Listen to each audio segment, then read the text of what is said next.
Hi, I'm Joe Rotella, the Chief Value Officer at Delphia Consulting, a SHRM top-rated speaker and co-creator of Miviva, a continuous performance management solution.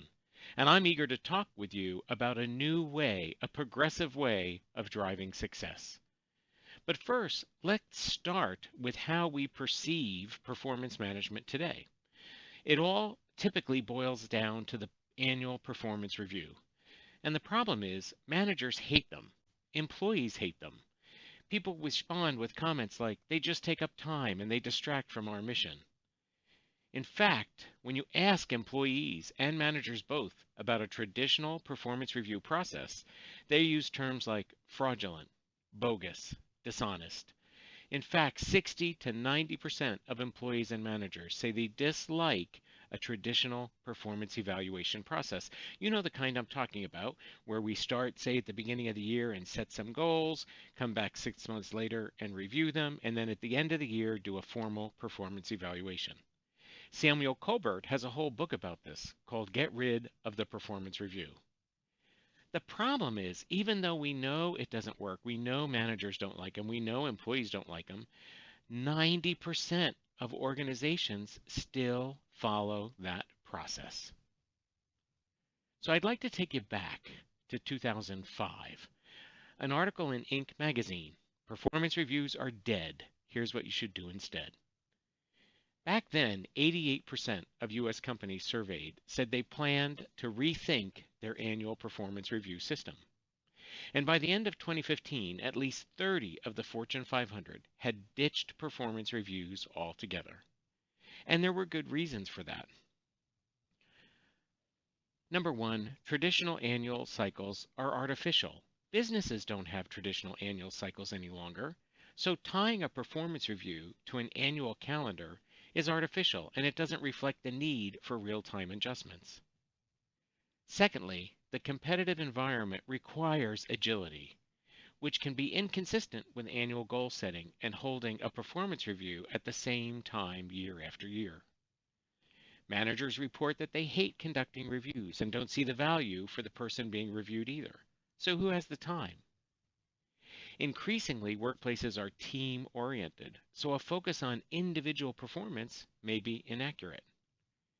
And with flat teams, which describes many organizations, especially smaller ones, there are fewer clear lines between supervisor and supervisee, so an approach based on feedback from a single supervisor no longer seems to fit.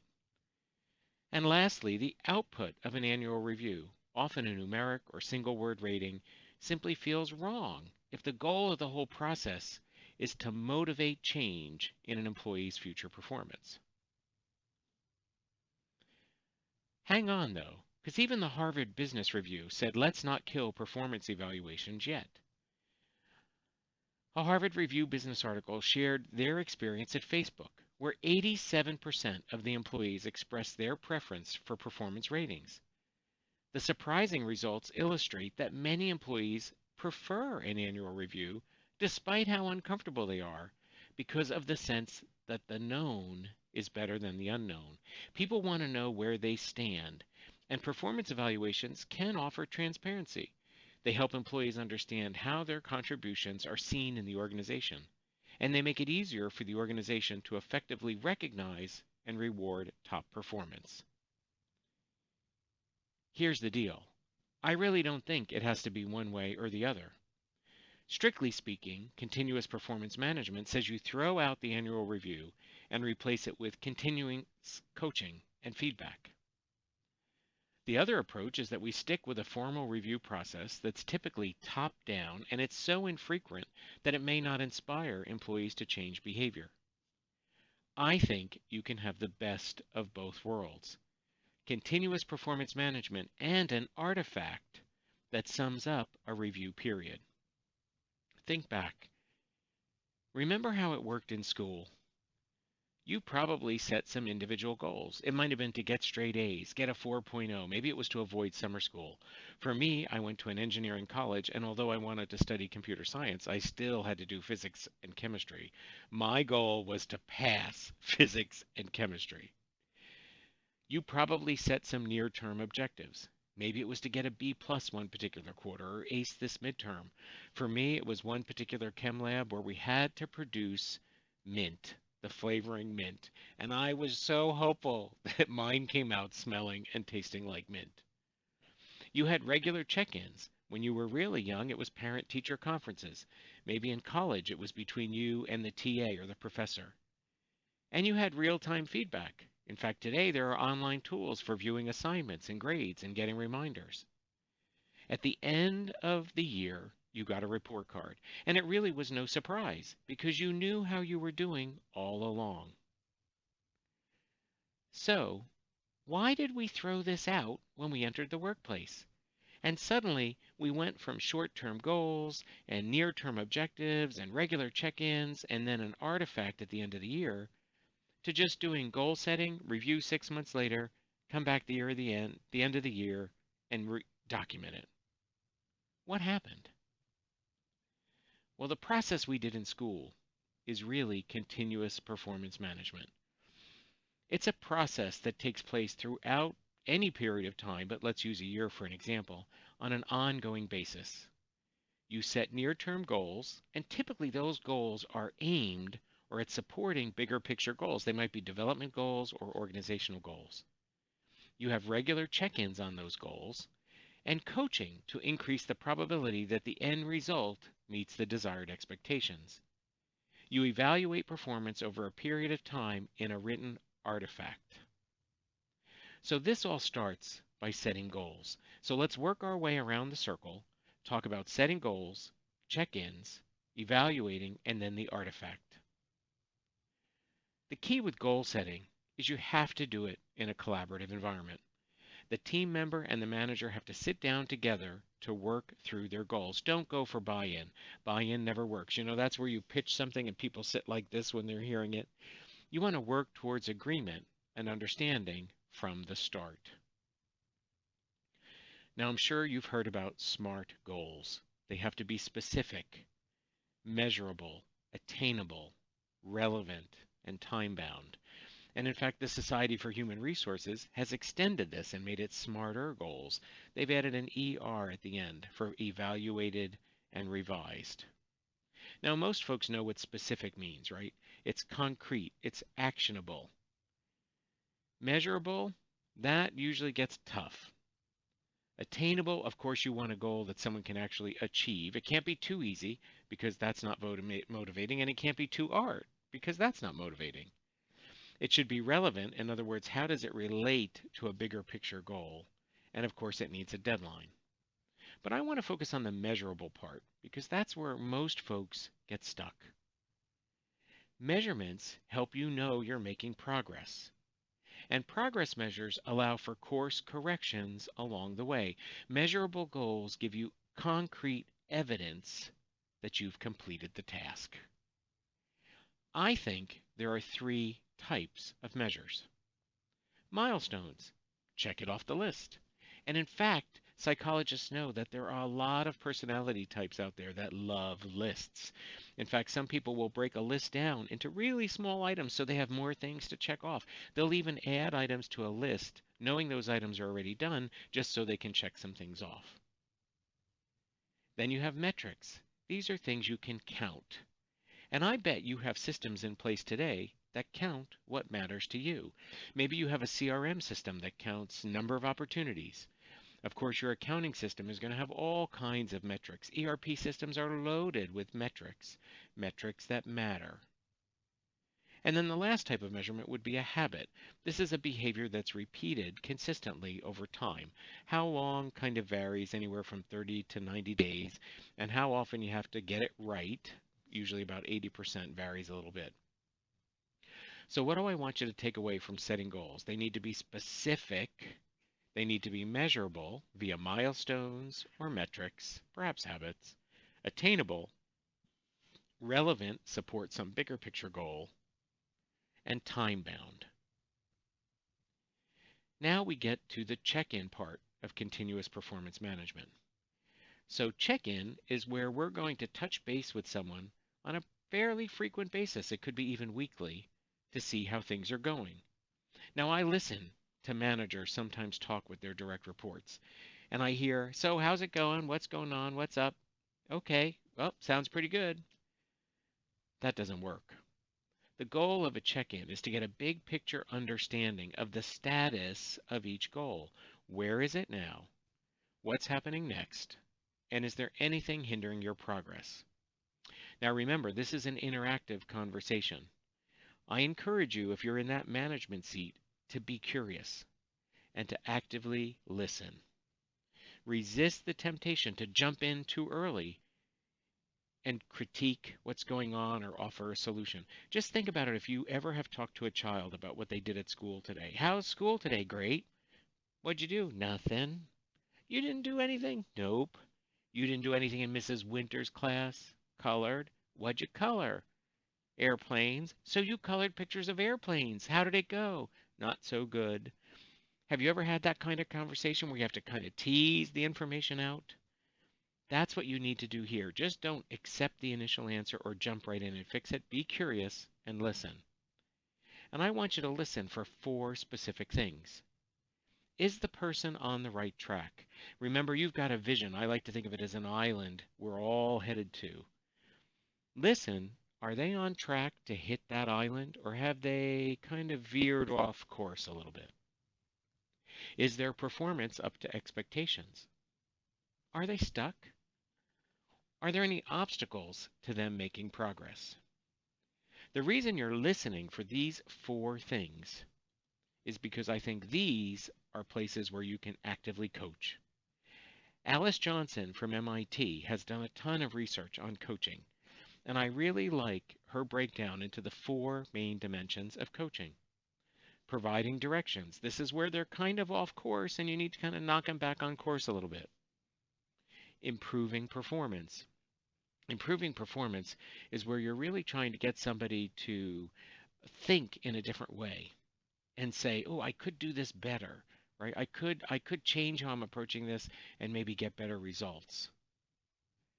Opening up possibilities. Well, one of the goals of coaching is to develop capabilities for the employee to solve problems and make decisions.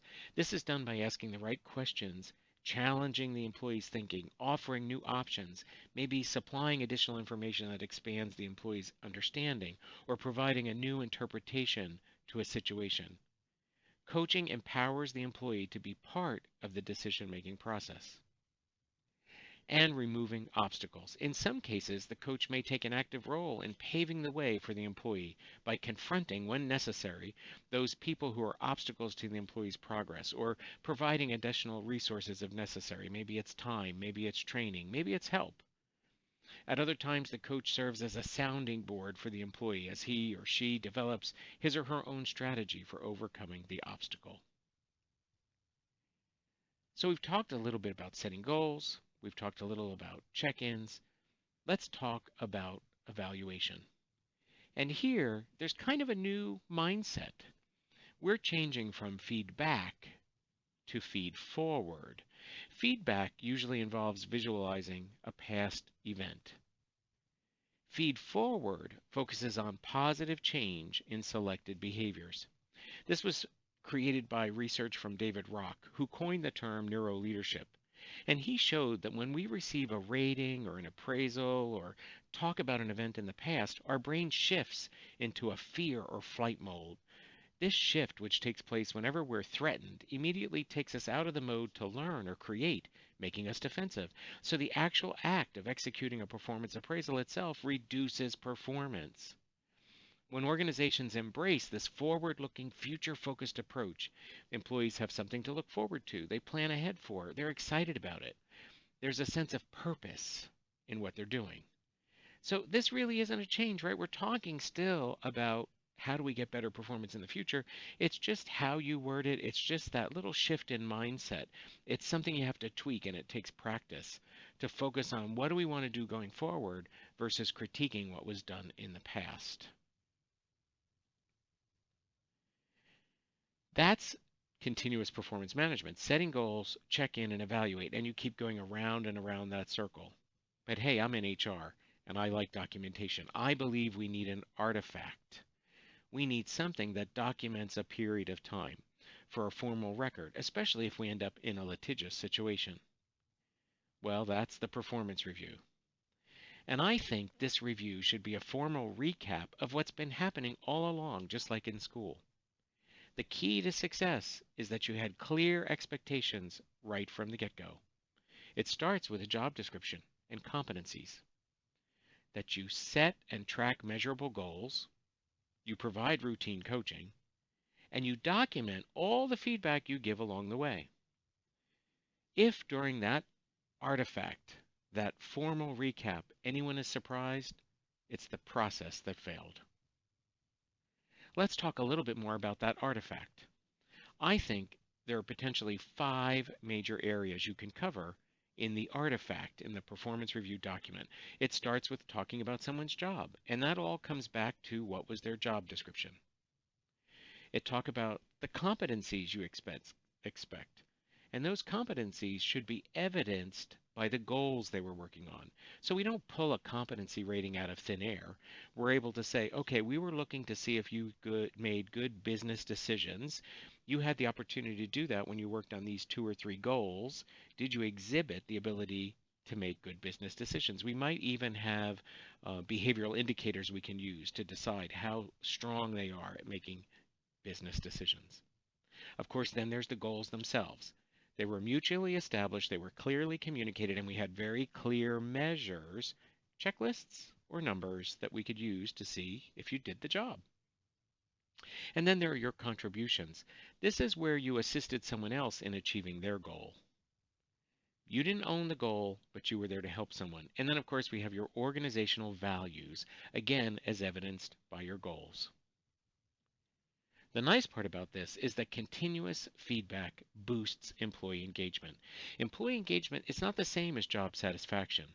It's the extent to which employees are passionate about their jobs, they're committed to the organization, and they put that little bit of extra oomph into their work. And it's worth seeking employee engagement, because organizations with highly engaged employees had an average 3-year revenue growth that was more than 2 times greater than organizations whose employees just showed average engagement. So there's your return on investment. Boost employee engagement, you can boost revenue growth. How do you boost employee engagement? You adopt a continuous performance management strategy where you set goals, have check-ins, do little evaluations, and then drop an artifact out, whatever the right periodicity is for you. How do you put this theory into practice? Well, continuous performance management is a process. And how you put that process into place has a huge impact on your ability to succeed. Now, you could do continuous performance management, set goals, write them down, and track them, and put in your notes about coaching using Word, Excel, PowerPoint, notes. But having the right tool really impacts success because it impacts adoption. Try building a deck where you put all the screws in by hand with a screwdriver, right? Then use a reciprocating drill. Boy, it's going to go a lot better. You're going to end up with the same deck at the end, but one, you're going to get done faster, and you're really going to be happy with the results. Here's an example tool, just to illustrate the concepts. This is a screenshot from Miviva, the web-based continuous performance management application. Look at this screen, and right here we see Veronica Bell. We have her name, her title, her contact info, her job description if you have it, what competencies she's working on. The ones with the letter J relate to her job. Her open goals, goals where she's contributing or helping others, and which ones are done. Right off the bat at the top, I see one is late. It's in the big red box. She hasn't finished any, or she'd have some gold trophies over on that right-hand side. Here's an example of a goal assigned to Mary Stewart. Up in the upper left, it says Create Strategic Plan. It's in progress. There are 12 milestones. 9 of them are remaining. You can see which 3 are checked off. Each milestone has a name, a start date, a due date, a weight, and even if whether or not it's assigned to her or she's depending on someone else. And this is one of my favorite goals, 625K in gross revenue. It's a metric-based goal. It's a number. And for her to achieve that number, she's going to break it down into product sales and service revenue. And look at the gauges. The arrows, the indicators are in the yellow. That's a "you are here" indicator. These numbers could be coming updated by hand, You could upload a spreadsheet that was generated by some other system, or if you have a CRM, Miviva will connect to it, pull in these numbers as often as you'd like, and the gauges will just move. In fact, the numbers can come from multiple systems and be integrated into single goals or even gauges in Miviva. But it's real easy to see exactly what's going on here. Down on the lower right, that conversation box, this is where you can take notes every time you meet, every time you coach. Slide a little lever. This goal, its results, and your notes will flow right over into a performance review. So continuous performance management is a process, and tools make it easier. The easier it is to use, the better your adoption rate will be, and that drives success. Traditional performance reviews are all about annual goals, and maybe that single big assessment at the end of the year. Maybe one or two ritualized meetings in the middle to set the goals and see how you're doing. You document stuff annually, and that's about it. Whereas the future of performance management is continuous performance management. You have short-term goals, little evaluations throughout, continuous feedback, updating your milestones and your achievements, and you can even distribute the goals across a team. If you're thinking this makes sense, well, your thinking is in line with contemporary HR folks. Change can be tough. Establish a plan and work to continually improve the process. You've got this, and you can do this, and a tool like Miviva can help. If you have any questions, talk to your partners at SWK or reach out to me. There's my LinkedIn. I'm always eager to grow my professional network. And I'm eager to help you see that boost in your bottom line because you've boosted employee engagement, because you've adopted a contemporary approach to performance management, continuous performance management.